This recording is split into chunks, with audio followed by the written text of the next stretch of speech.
ဒီနေ့ကတော့ဒါတော့ဟောမှာမဟုတ်ဘူးပေါ့နော်ကျမရဲ့မေတ္တာပို့တဲ့เนาะမေတ္တာ energy လက်ဖင်ရ kindness energy ပို့တဲ့အတွေ့အကြုံလေးကို sharing လုပ်ပါမယ်ပေါ့နော်အဲ့တော့ဒီတလအတွင်းမှာတော့ကျွန်မစူးစမ်းပြီးတော့ပို့ပြအောင်တော့စူးစမ်းတယ်ပေါ့နော်ကိုအားရင်အားလို့တော့ပို့တယ်ဒါပေမဲ့ဒီနေ့ကလည်း intuition ရတာနဲ့ပို့မယ်ဆိုပြီးတော့ကိုကလည်းပို့တယ်ပေါ့နော်ပို့တဲ့အချိန်မှာကိုက Shiva ရဲ့ music ကိုထူးထူးဆန်းဖွင့်ကြလေးပေါ်တယ် Shiva နဲ့အခုကျလောက connect ဖြစ်နေရတဲ့ Shiva mantra ပါတဲ့ Om Namah Shiva ရဲ့အဖွင့်တဲ့ဟာလေးကိုဖွင့်ပြီးတော့ meditation ထိုင်နေ healing ခံယူရဲပြီးတော့ပြီးတော့ခါကြတော့ Shiva နဲ့ချိတ်ဆက်တယ်ဒီ process မှာတခုခုအဟံတားရှိနေမယ်ဆိုတာအာယုံရရတဲ့ကြောင့်မို့လို့ဒီတန်းခီးမှာဒီမေတ္တာပို့တဲ့ခီးစင်မှာ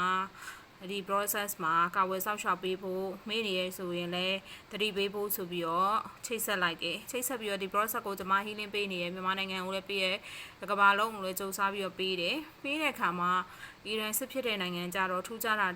တစ်ခုက energy ကလွတ်လို့မရအောင်ဖြစ်နေအတားအဆီးတစ်ခုကိုကြော်ဖြတ်နေရတယ်ကိုယ့်ရဲ့မေတ္တာပို့လို့မရအောင်ဖြစ်နေတယ်တစ်ခုကတားနေလို့ခံစားရတယ်အဲ့ဒါနဲ့ကျွန်မလည်းဆက်ပြီးတော့ဒီအတားအဆီးကိုကြော်လွန်ပြီးတော့ကျွန်မဆက်ပြီးတော့ပို့လိုက်တယ်ပို့လိုက်တဲ့ခါမှာဘာဖြစ်လဲဆိုတော့ကျမရဲ့မြင်ကွင်းထဲမှာ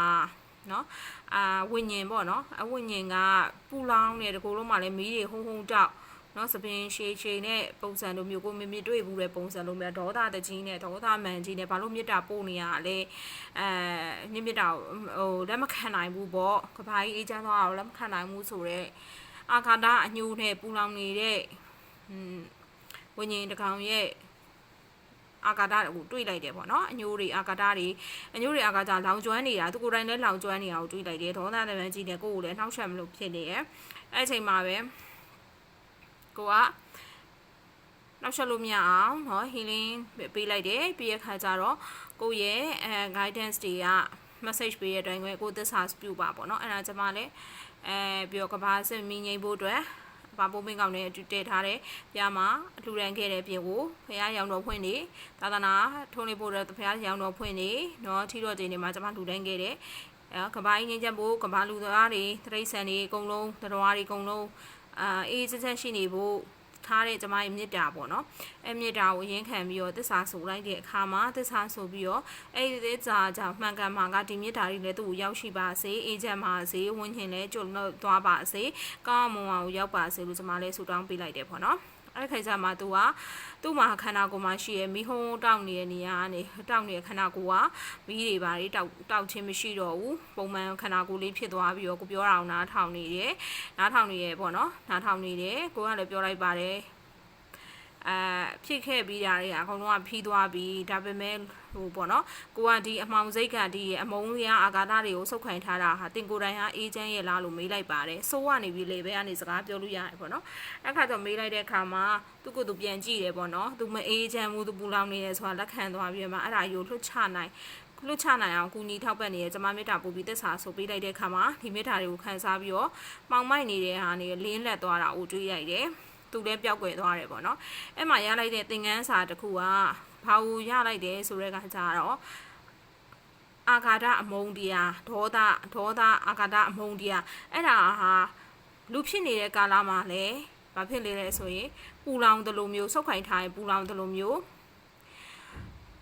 းတေဆုံးသွားတဲ့အခါကျရင်ဒီအာဃာတအမုန်းတရားတွေကိုစုပ်ခိုင်ထားမယ်ဆိုရင်လေကိုယ့်ရဲ့ဝိညာဉ်ဘဝမှာတော့မှကိုကပူလောင်နေမယ်ဆိုတာမျိုးကိုကိုကငရဲကြနေမယ်ပူလောင်နေမယ်ဆိုတဲ့ message ကိုကိုယ်တိုင်ရရှိခဲ့တယ်ပေါ့နော်အဲဒါကြောင့်မို့လို့ကျွန်တော်ရဲ့ပဋ္ဌာန်းဆက်တွေသိဖို့အတွက်အဓိကကတော့ဗာလဲဆိုကိုခွင့်မလို့နိုင်တဲ့ကိစ္စတွေကြုံတဲ့အခါမှာနော်ဘဲရောက်ရွေးချယ်မှာလဲအမုန်းတရားနဲ့အာဃာတနဲ့ဟာကိုရွေးချယ်ဒေါသနဲ့အာဃာတနဲ့အမုန်းတရားနဲ့အရာကိုရွေးချယ်မှာလားကိုယ်တိုင်အလောင်းခံမှာလားစူးကိုလက်ထဲမှာချပြီးတော့ကိုယ်တိုင်စူးခံမှာလားအဲစူးကိုလွတ်ချလိုက်မှာလားကိုယ်တိုင်မီးကိုပူခိုင်းမှာလားမီးကိုညှင်းအောင်တက်မှာလားဆိုတော့ကိုယ့်ရဲ့ရွေးချယ်ပိုင်ခွင့်သာရှိတယ်နော်အဲ့တော့ဘလောက်ပဲမကောင်းဒါကတော့ကိုယ့်ရဲ့ခိုက်တက်စေတင်ပေးရပါတော့အဲ့တော့ဘလောက်ပဲမကောင်းမစေသူတို့အချုပ်လူတွေကိုခွင့်လွှတ်ရတယ်ဆိုတာကခွင့်လွှတ်လိုက်ရတယ်ဆိုတာသူတို့ကအပြစ်ကင်းနေလို့မဟုတ်ဘူးသူတို့အပြစ်ကအရန်ကိုမှဆိုးရွားပေမဲ့ကိုကခွင့်လွှတ်လိုက်ရတယ်ဆိုတာကခွင့်လွှတ်ဖို့မထိုက်ပေမဲ့ခွင့်လွှတ်လိုက်ရတယ်ဆိုတာကကိုကအတွက်ကသူတို့စိတ်တွေရဲ့ချုံနှောင်ခြင်းကနေလွတ်မြောက်ခြင်းလွတ်မြောက်ဖို့အတွက်ဒါဖြစ်တယ်ဆိုတာမျိုးကိုပုံကိုယ်တွေကသင်ထားပေးတဲ့အတွက်ကြောင့်မို့လို့ကိုယ်တိုင်လည်းလွှတ်ချလို့မရတဲ့ဟာတွေလွှတ်ချနိုင်ခဲ့တယ်ခွင့်လွှတ်လို့မရတဲ့ဟာတွေစူးစမ်းပြီးခွင့်လွှတ်ခဲ့တယ်အဲ့ဒါကိုယ့်အတွက်ကိုဘဝအတွက်နောင်ဘဝအတွက်ကိုရွေးချယ်ခြင်းတာဖြစ်တယ် ခွင့်လွှတ်ဖို့ဆိုတာလူဟာလွယ်လားဆိုရင်ခွင့်လွှတ်ဖို့ဆိုတာမလွယ်ပါဘူးခွင့်လွှတ်ဖို့ဆိုတာအင်မတန်မှခက်ခဲတဲ့အရာဖြစ်တယ်ခွင့်လွှတ်ဖို့အတွက်ကသူများတွေကခွင့်လွှတ်တယ်ဆိုတာမျိုးကိုအားနည်းတဲ့အလုပ်လို့ထင်ကြတယ်တကယ်နဲ့ဆိုအားနည်းတဲ့အလုပ်မဟုတ်ပါဘူးအရန်မှာစိတ်ဓာတ်ကတန်မာနေရတယ်တတိရှိရတယ်တန်မာရတယ်လှုပ်ချဖို့ကြိုးစားရတယ်ခွင့်လွှတ်ဖို့မထိုက်တန်တူတွေခွင့်လွှတ်ဖို့ကြိုးစားရတယ်အမှန်ကန်မှတတိရှိရတဲ့အလုပ်တစ်လုပ်ဖြစ်တယ်အလွယ်တကူလုံးရတဲ့အလုပ်လည်းမဟုတ်ပါဘူးဒါပေမဲ့အဲ့လိုအလွယ်တကူလုံးရတဲ့အလုပ်တွေမဟုတ်ပေမဲ့လည်းကြိုးစားပြီးတော့လုပ်ခိုင်ခြင်းအပြင်အခုဘဝရောနောက်ဘဝအတွက်ပါကိုက freedom ပေါ့နော် freedom လွတ်မြောက်ခြင်းတွေရရှိပါလိမ့်မယ်ခုနကပြောတဲ့ဝိညာဉ်လေးဝိညာဉ်ကလွတ်သွားတယ်လို့မျိုးသူကိုယ်တိုင်ဒေါသတွေအာဃာတတွေအမုန်းတရားတွေကြောင့်သူကိုယ်တိုင်လောင်ကျွမ်းနေတဲ့ဖြစ်စဉ်ဖြစ်နေမှာသူလည်းဝိဒုက္ခဆင်းရဲဖြစ်တယ်တဲ့ဒီမုန်းတရားကြောင့်မို့လို့ပဲသူတိုင်းပြည်ကလူတွေကလည်းဒုက္ခဆင်းရဲရောက်ရတယ်နောက်ဒုက္ခဘာဖြစ်လေလဲဆိုတဲ့ခါကျတော့သူကိုယ်တိုင်လည်းပူလောင်နေရတယ်အေးချမ်းလားဆိုမအေးချမ်းဘူးပေါ့နော်အဲဒါကြောင့်မို့လို့ဒါကနေပြီးတော့ကျွန်မ wisdom ဉာဏ်ပညာရသွားပါတယ်တတော်တစ်ခုကိုလည်းကယ်ခွင့်ရသွားတယ်အဆိုအဆုံးမုန်းတရားတွေခံစားနေရတဲ့ဝိညာဉ်ချစ်ချင်းတရားကိုချစ်ချင်းတရားဆိုတာဘာလဲလက်ဖက်ရကိုင်းနေဆိုတာဘာလဲဆိုတာမျိုးကိုသူလည်းသိရှိသွားတယ်လို့မျိုးကျွတ်လွတ်သွားတယ်အေးချမ်းသွားတယ်သူကလည်းလွတ်မြောက်သွားတယ်ခြားသူတွေလည်းလူသားတွေလည်းဒီ energy ကနေသူရဲ့ထိန်းချုပ်ထားတဲ့ energy ကကင်းလို့ပြီးတော့ဒီစမီးလည်းအမြန်ငိမ့်မယ်လို့